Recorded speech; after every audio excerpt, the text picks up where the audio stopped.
It began quietly. No rockets crashing, no headlines screaming. Just a few lines in a proposed budget, slashing funds to space science, shuttering programs, silencing missions before they spoke. In 2025, America, the same nation that once touched the moon, chose to look away from the stars. The excuse was simple: money. But the truth runs deeper. It was never just about cost.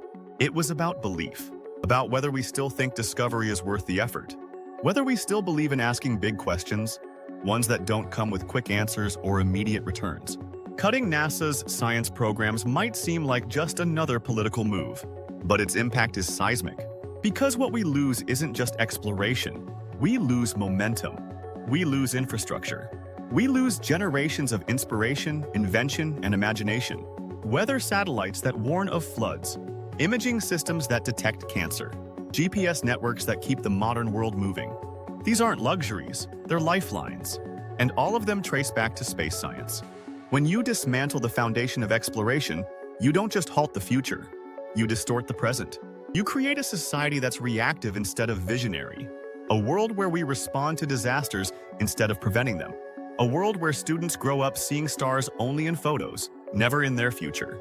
Because space programs aren't about escaping Earth. They're about understanding it. They're about preparing for the unpredictable. They're about investing in foresight over hindsight. They're about learning to see ourselves as part of something larger, something vast and beautiful and unfinished. Every time we point a satellite at the sky, we learn more about our oceans, our climate, our crops, our bodies. Every time we fund exploration, we fund solutions. But when exploration is labeled wasteful or elitist, we're not saving money, we're buying ignorance. And ignorance, like gravity, pulls everything down. It starts with numbers on a page, but it ends with something missing in the soul of a nation. Scientific progress isn't always flashy. It doesn't fit in a campaign ad. You can't hold a new atmosphere model in your hands. You can't film inspiration in a lab at midnight. But you feel it. You feel it when disaster predictions become more accurate. When the next pandemic gets caught early. When a kid in a small town sees a rover on Mars and thinks, that could be me. We've gotten so good at measuring the cost of science, we've forgotten how to measure its value. This isn't just about NASA.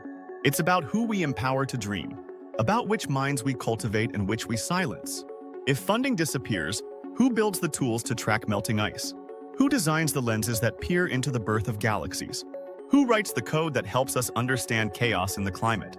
When you remove the fuel from a rocket, it doesn't explode, it just never launches. And that's what's happening to curiosity. It's not dying loudly. It's fading silently. One vote, one budget, one line item at a time. Not because we ran out of brilliance, but because we budgeted it away. And when we ask why we fell behind, why we stopped leading, why we only react instead of anticipate, it won't be a mystery. It'll be written right there, in the silence between stars we chose to ignore. Not because we couldn't listen, but because we stopped trying. Imagine being 16, brilliant, full of questions, and watching the world decide those questions don't matter anymore. That space is too expensive. That science is politics.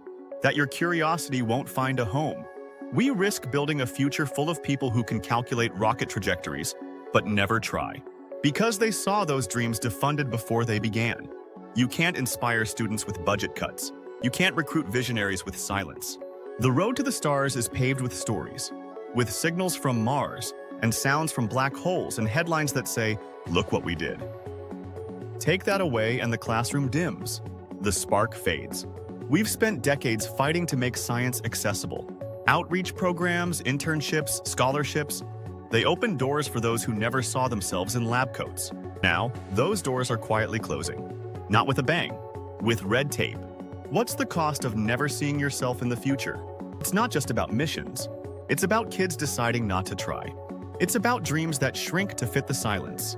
When we invest in science, we don't just build machines. We build momentum, a rhythm, of learning, of innovating, of reaching, of believing that what we start today might echo far beyond our lifetimes.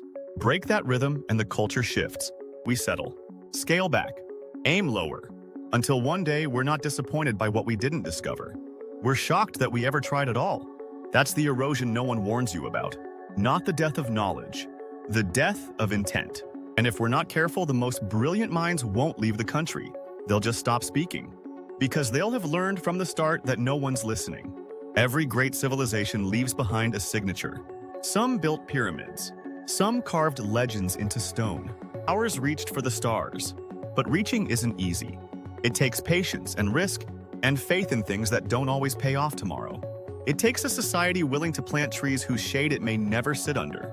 It takes leaders willing to fund dreams they may never witness fulfilled. That's why exploration needs protection, from politics, from apathy, from the illusion that Earth is enough. Because Earth is not enough. Not when we have questions only the universe can answer. Not when our biggest problems need a planetary perspective. Not when our best ideas come from thinking beyond. In this moment, we face a choice. Keep going or start letting go. Let go of space science and we lose more than data. We lose clarity. We lose courage. We lose the quiet thrill of discovery.